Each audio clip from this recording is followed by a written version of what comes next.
color substance which when applied to the fiber impart a permanent color and the color is not removed by wash with water, soap and exposure of light या फिर detergent.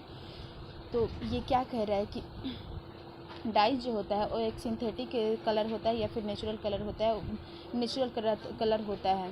कह रहे हैं कि किसी भी substance पर अगर हम किसी भी फाइबर पर अगर हम अप्लाई कराते हैं ये डाइज को अप्लाइड कराते हैं तो वो एक परमानेंट कलर हो जाता है, जिस कलर को हम आसानी से मतलब easily not remove to wash with water, easily हम वाटर से सोप से या फिर डिटर्जेंट से हम वॉश करके इजली इसको रिमूव नहीं कर सकते, या फिर एक्सपोजर ऑफ लाइट पे उस पर दे दे तो इजली रिमूव नहीं होगा। जैसे हम लोग का जो क्लॉथ होता है वो जो कलर उस पर जो होता है वो क्लॉथ का जो हम लोग का कलर होता है उसको हम सिंथेटिक कलर बोल सकते हैं, जिसको हम इजली क्या वाटर और सोप और डिटर्जेंट यूज करके हम इजली रिमूव कर देते हैं। ऐसा तो नहीं है, तो एक सिंथेटिक कलर है। तो कह रहा है all colour substance are not necessary dyes. कह रहा है कि ऑल जो हर एक कलर जो है वो नेसेसरी नहीं है कि वो डाइज ही होगा।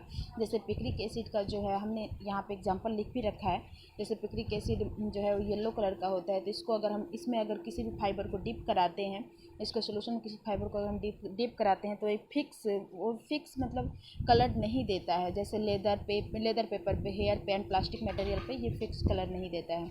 हमने इसके कुछ कंडीशन एंड कैरेक्टरिस्टिक्स भी बताया था और हमने इसका क्लासिफिकेशन बताया था। मैंने क्लासिफिकेशन में बता रखा था कि इसके क्लासिफिकेशन दो बेस पे होता है, एक स्ट्रक्चर बेस्ड होता है, दूसरा जो होता है वो मेथड ऑफ एप्लीकेशन बेस्ड होता है।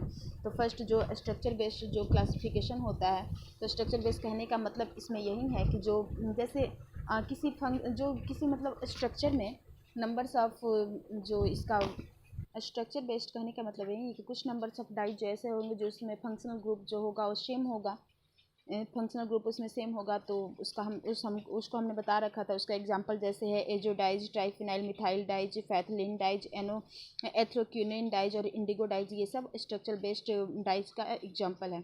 दूसरा हमने बताया था कि classification based on method of application पे बताया था, जिसमें हमने डायरेक्ट डाइज को थोड़ी सी मैंने उसमें बताई थी, बहुत ही ब्रीफली उसमें बताया था।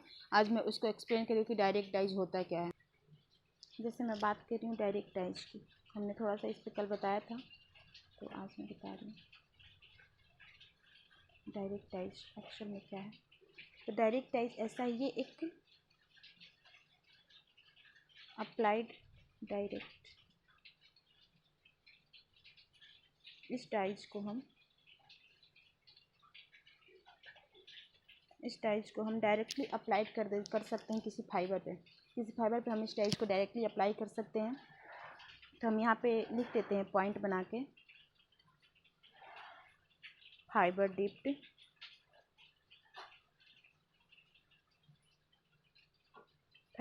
Into directly hot solution of dyes. जैसे इस डाइज में हम डायरेक्टली फाइबर को हम डिप कर देंगे, वही कहलाता है डायरेक्ट डाइज। इसका जो एग्जांपल होता है वो कैंगो रेड होता है।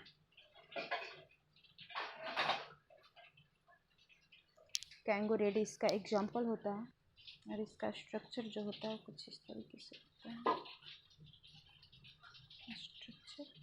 तरीके से होता है।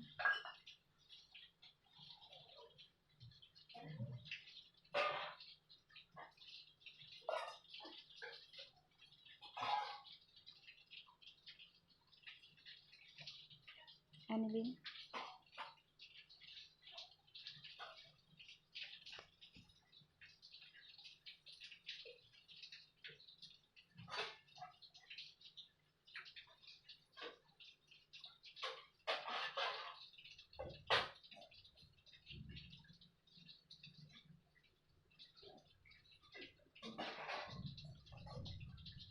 ये रहा आप लोग का डायरेक्ट डाइज का स्ट्रक्चर।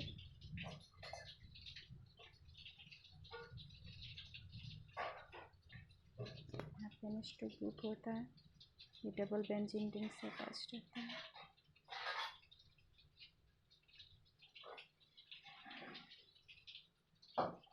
और यहाँ पे SO3H ग्रुप अटैच्ड रहता है। ये रहा आपका डायरेक्ट डाइज का जो स्ट्रक्चर है, ये है। और भी हम इसमें बात करते हैं। डायरेक्ट डाइज में दो क्रोमोफॉर्म भी होता है। ये नाइट एन पे जो लोन पेयर होता है, ये बेसिक नेचर का होता है। और ये जो SO3 जो यहाँ पे है वो एसिडिक नेचर। और भी इसमें है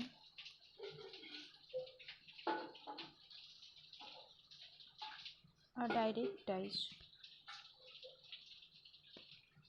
contains acidic या basic oxychrome, acidic या basic oxychrome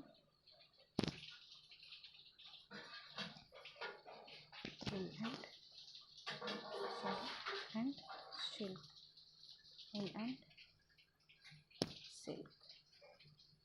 जैसे एसिडिक होगा तो C OH ग्रुप होगा, और बेसिक होगा तो ये NH2 ग्रुप होगा। दो ग्रुपों का हमने बात किया। ये दोनों ग्रुप इस डाइज में प्रेजेंट रहते हैं।